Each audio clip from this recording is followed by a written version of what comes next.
চলো, তোমার গন্তব্য এসে গেছে।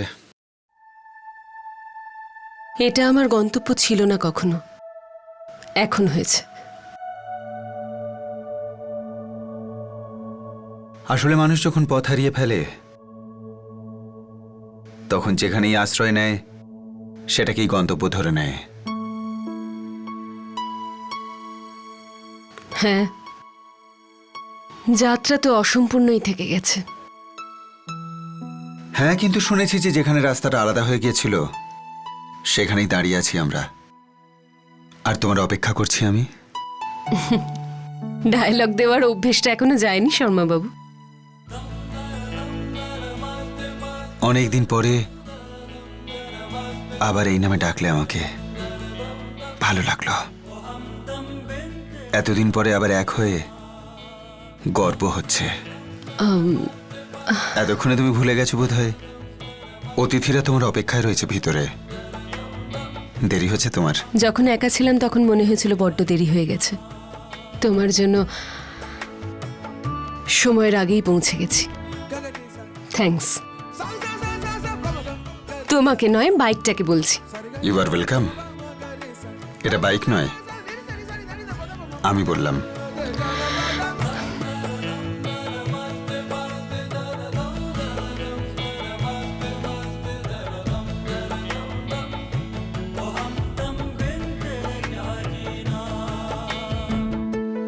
অ্যাকচুয়ালি বাবা, সিদ্ধার্থ আমাকে প্রমিস করেছিল যে যদি তুমি আমাদের সম্পর্কটা মেনে নাও তো ও আমাকে ডিনারে নিয়ে যাবে।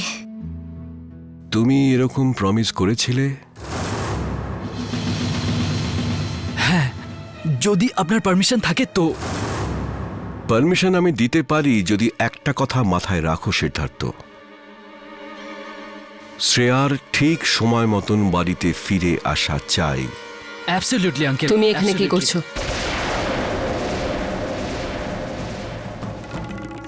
নমস্কার।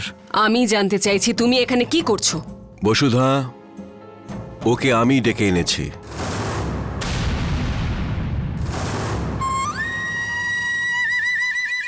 তুমি তুমি ওকে কেন ডেকেছো?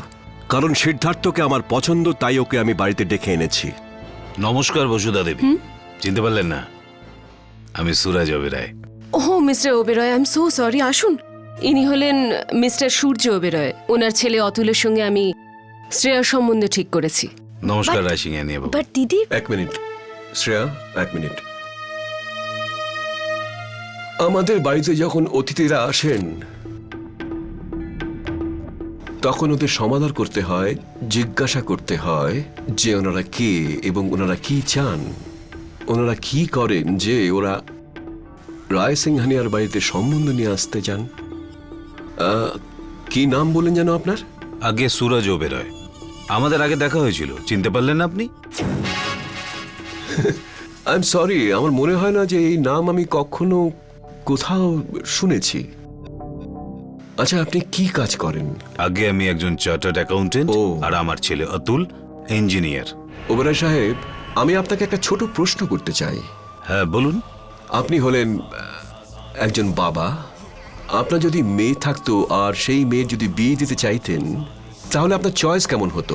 কেমন চয়েস? এ হলো সিদ্ধার্থ। ওর নিজের একটা শোরুম আছে, আর অন্যদিকে আপনার যে ছেলে যে ইঞ্জিনিয়ার। এবার আপনি বলুন, এই দুজনের ভেতর আপনার চয়েস কে হতো নিজের মেয়ের বিয়ে দিতে গিয়ে? আর একটা বিশেষ কথা হলো ওবেরয় সাহেব, যে আমার মেয়ে সিদ্ধার্থকে ভালোবাসে।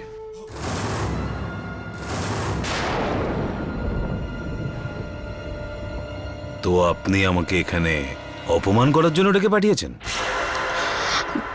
আর এত বড় পরিবারে আপনি আপনার ছেলের সম্বন্ধ নিয়ে এসেছেন, আর কি হতে পারে? অপমান তো হতেই হবে। ওবেরয় বাবু, আই এম রিয়েলি সরি। আপনি দেখুন, আমি দেখে নিয়েছি আপনাদের বাড়ি, আমি ভেতর থেকে দেখে নিয়েছি। টাকা তো অনেক হবে, কিন্তু সংস্কার একদম গরিবের মতো। আমি নিজেই না করছি এমন বাড়িকে। চলো।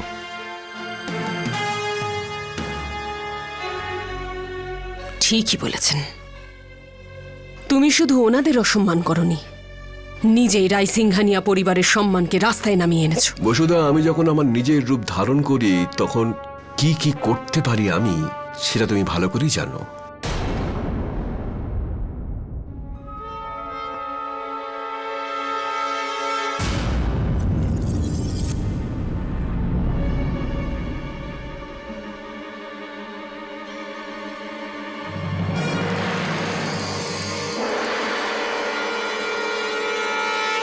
যদি কিছু বলতে আসো তবে ফিরে যাও।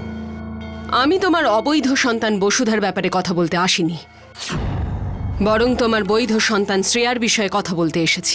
ধীরেন রায় সিংহানিয়া যা কিছু করে সেটা জেনে বুঝে সে করে। কয়েকদিনের জন্য এই পরিবারের প্রধান ছিলে তুমি, কিন্তু এখন সমস্ত দায়িত্ব আমিই নিয়ে নিয়েছি। তোমার এর ভেতরে নাক গলানোর কোনো দরকার নেই। যখন তুমি অসুস্থ ছিলে তখন থেকে আমি এতে জড়িয়ে গেছি। ভালো হবে যদি তুমি এই বিষয়টাকে নিজের স্বার্থে ব্যবহার না করো। আমি তোমাকে শুধু এটাই বলতে এসেছিলাম যে সিদ্ধার্থ ভালো ছেলে নয়। কোনটা ভালো আর কোনটা মন্দ সেটা বোঝার ক্ষমতা যদি তোমার থাকতো তাহলে হয়তো তোমার কথা আমি মেনে নিতাম, শুনতাম। চলো, সেই যোগ্যতা তোমার আছে, ঠিক আছে। আমার কথাটা শোনার পর সিদ্ধান্ত নাও যে এই রকম একটা ছেলে কি তোমার মেয়ের যোগ্য, যে কিনা অন্য আরেকটা মেয়ের সাথে থাকে। জুহুর একটা ফ্ল্যাটে এই সিদ্ধার্থ অন্য একটা মেয়ের সাথে থাকে, সেই সিদ্ধার্থ যাকে আমাদের শ্রেয়া ভালোবাসে। শ্রেয়া সিদ্ধার্থকে ভালোবাসে, সেটাই আমার পক্ষে যথেষ্ট গুরুত্বপূর্ণ। কি? তোমার কাছে এটা গুরুত্বপূর্ণ যে শ্রেয়া সিদ্ধার্থকে ভালোবাসে, কিন্তু ওই ছেলেটার চরিত্রটা তোমার কাছে গুরুত্বপূর্ণ নয়? কি হয়েছেটা কি তোমার? কাল যদি শ্রেয়া তোমার কাছে এসে বলে বাবা আমি কুয়োতে ঝাঁপ দিতে চাই, তুমি কি বলবে? হ্যাঁ মা, কুয়োতে ঝাঁপ দাও। হ্যাঁ, আমি বলবো ডোবো ডোবো তুমি, কিন্তু এক বাপ হওয়ার জন্য আমি সেটাও বন্দোবস্ত করব যাতে শ্রেয়ার কোনো অসুবিধা না হয়। বাহ, সন্তানদের মানুষ করার কি পদ্ধতি তোমার! বসুধা, আমি আমার জীবনে অনেক কিছু দেখেছি, বুঝলে বসুধা? ভালোবাসা তো অন্ধই হয়। এর জন্য যখন সেটা হয় তখন কারো ক্যারেক্টার সার্টিফিকেট দেখে সেটা হয় না বসুধা। শ্রেয়া সিদ্ধার্থকে পছন্দ করে, আর এই জন্যে শ্রেয়ার বিয়ে সিদ্ধার্থর সাথে হবে। কিন্তু তার আগে ধীরেন রায় সিংহানিয়া নিজের মেয়ের জন্য ওই সিদ্ধার্থের ক্যারেক্টারটাই বদলে দেবে। ওই সিদ্ধার্থ আমার মেয়েকে শুধু দুঃখ কেন, ওর একটু ক্ষতি করার সাহসও পাবে না। কত অহংকার!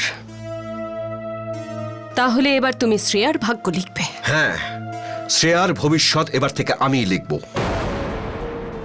আর তুমি আমাকে দেখে যাবে ওর ভবিষ্যৎ কি করে তৈরি করি। শ্রেয়ার সিদ্ধার্থর সাথে বিয়েটা হবে না, আর এরপর আমাদের দুজনের মধ্যে এই বিষয়ে আর কোনো কথা হবে না। ডিসকাশন ওভার, মিস্টার রায় সিংহানিয়া।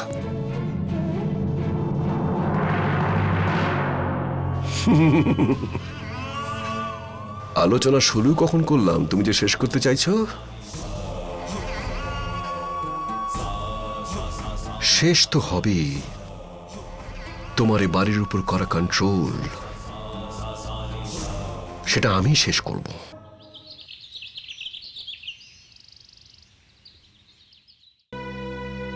Good morning. মর্নিং। নাও কফি নাও। কি ব্যাপার, সকাল সকাল কষ্ট করে কফি আনতে গেলি কেন তুই? অ্যাকচুয়ালি কফিটা তো অজুহাত। আমি তোমার সাথে 5 মিনিট কথা বলতে চাই, সময় দেবে? আমার ভাইয়ের জন্য আমার হাতে প্রচুর সময়। বল, কি হয়েছে? দিদি, বাবার জানি না কি হয়েছে। আমি ওই সিদ্ধার্থ চোপড়ার বিষয়ে কথা বলতে গেলাম, কিছু শুনতেই রাজি নয়, বুঝতেই চাইছে না কিছু। জানি, বাবা এটাকে ইগো ইস্যু করে নিয়েছে। মানুষের অহংকার যখন শয়তানিতে পরিণত হয় তখন সবার আগে সে নিজেরই কান বন্ধ করে নেয়। এই ধরনের মানুষেরা আর কিছুই শুনতে পায় না। আমি এসব মেনে নিতে পারছি না। বাবা কিছু বুঝতে পারছে না, শ্রেয়াও বুঝতে পারছে না। আমি যাচ্ছি সিদ্ধার্থ চোপড়ার সাথে কথা বলতে, বোঝাচ্ছি ওকে। বদমাইশি বের করছি ও। বেদান্ত, তুই ধৈর্য হারাচ্ছিস বেদান্ত। আর কাউকে ভরসা করিস না করিস, দিদিকে ভরসা করিস তো?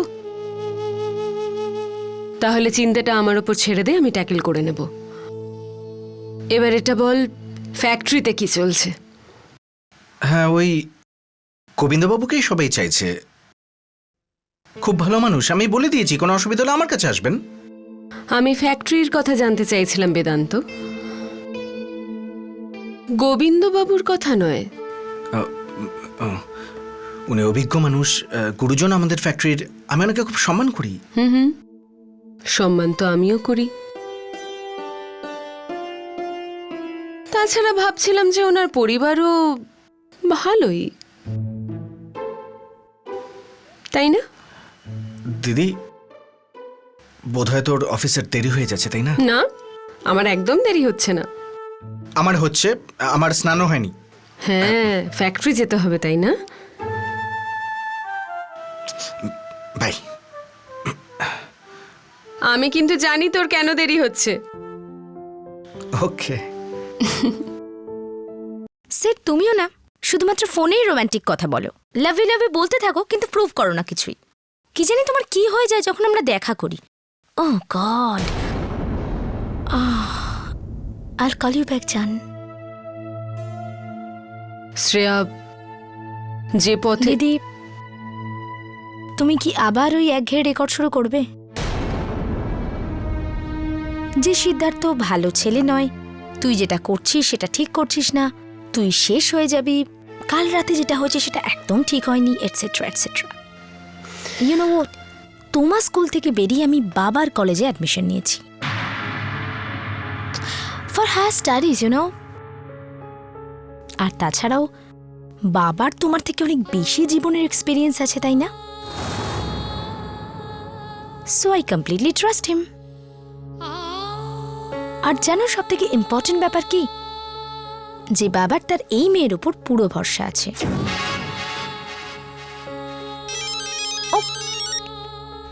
হাই সেড, সরি, হ্যাঁ কেউ এসে গেছিল।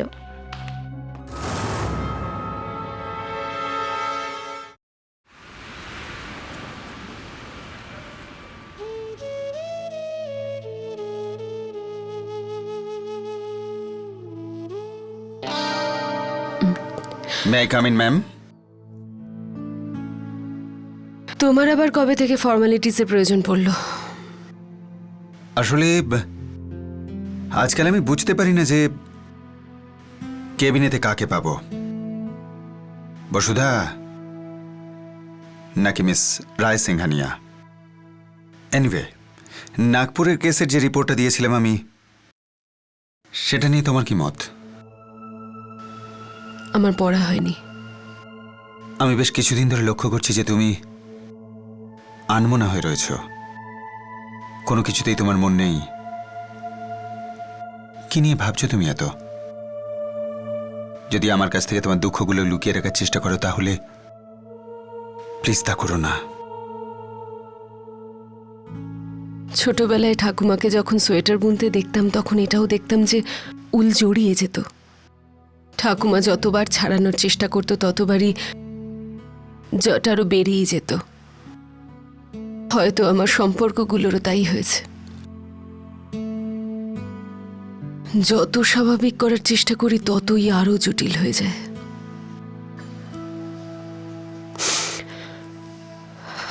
তোমার সব সমস্যা আমাকে দিয়ে দাও বসুধা, সমাধানের চেষ্টা করব, হয়তো সফল হব আমরা।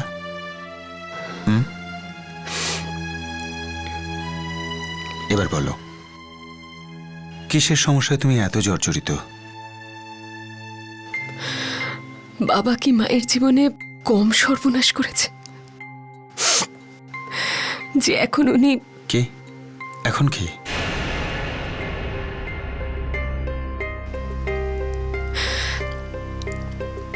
শ্রেয়ার জীবন উনি নষ্ট করতে চলেছেন। বাবা ওর বিয়েটা এমন একটা ছেলের সঙ্গে দিতে চলেছে যে অন্য একটা মেয়ের সঙ্গে থাকে। হোয়াট? তুমি ওনাকে বলনি কেন? বলেছি তো, কিন্তু তাতে ওনার কিচ্ছু যায় আসে না। শ্রেয়ার জীবন নিয়ে কোনো মাথা ব্যথা নেই ওনার। মাথা ব্যথা শুধু এটা নিয়েই যে উনি আমাকে কি করে নিচু করতে পারেন। আর ওই ছেলেটার ব্যাপারে তোমাকে এত কথা কে বললো? আমি একজনকে হায়ার করেছিলাম খবর নেওয়ার জন্য। আচ্ছা, এসবও জানো তুমি? শুধু একটা জিনিসেরই অভাব আছে তোমার। যদি ধীরেন্দ্র রায় সিংহানিয়ার সঙ্গে লড়তে যাও, তার মতো করে তোমার লড়তে হবে। যদি এই যুদ্ধে তুমি জিততে চাও, তবে যুদ্ধের ছক বদলাও তুমি।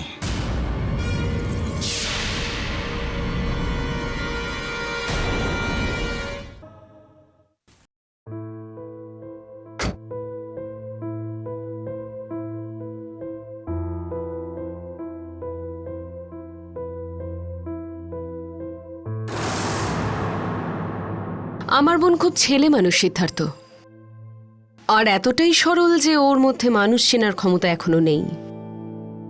তাই আজ রিকোয়েস্ট করতে এসেছি যে প্লিজ আমার বোনকে ছেড়ে দাও। বসুধা দেবী, আমি শ্রেয়াকে ভালোবাসি। তাহলে ওই মেয়েটা তোমার সাথে জুহুর ফ্ল্যাটে কেন রয়েছে? তাই আমি রিকোয়েস্ট করছি সিদ্ধার্থ। আপনি রিকোয়েস্ট করছেন না, হুমকি দিচ্ছেন। এটা হুমকি নয়। হুমকি তো সেটাই যেটা শুনে মানুষের মুখ একেবারে ফ্যাকাশে হয়ে যায়। অক্ষয় রাও, আপনি অক্ষয়কে কি করেছিলেন? তোমার ধারণা নেই সিদ্ধার্থ। আমার বোনকে তোমার হাত থেকে বাঁচানোর জন্য আমি তোমার সম্বন্ধে কি কি না খোঁজ খবর নিয়ে ফেলেছি। আপনি চাইছেনটা কি? ছেড়ে দাও শ্রেয়াকে।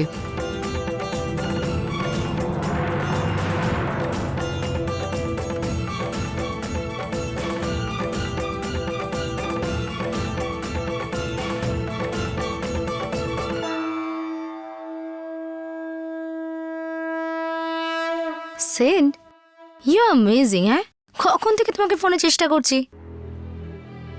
এবার বলো, কি করছো এত চুপচাপ কেন? শ্রেয়া, আমি তোমাকে বিয়ে করতে পারবো না। সিদ্ধার্থ প্লিজ, হ্যাঁ, choose year time to joke. হ্যাঁ, এটা মজা করার সময় নয়। আমি মজা করছি না।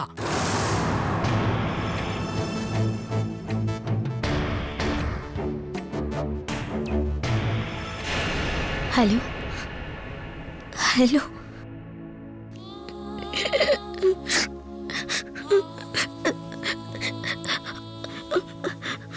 কি হয়েছে মা? কি হয়েছে? তুই কাঁদছিস কেন? আমাকে বল তোর কি হয়েছে। আবার তোকে বসুদা কিছু বলেছে নাকি তোকে বা সিদ্ধার্থকে? কি হয়েছে? বাবা সিদ্ধার্থ, সিদ্ধার্থ কি? বাবা এখন সিদ্ধার্থ বলছে যে আমাকে বিয়ে করতে পারবে না। বাবা, কেন? কিছু মানুষ আছেন যাদের ও খুব রেসপেক্ট করে, তো ওই মানুষেরা ওকে অ্যাডভাইস দিয়েছে যাতে আমাকে বিয়ে না করে।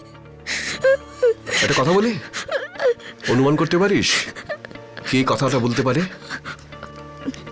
কে বলতে পারে?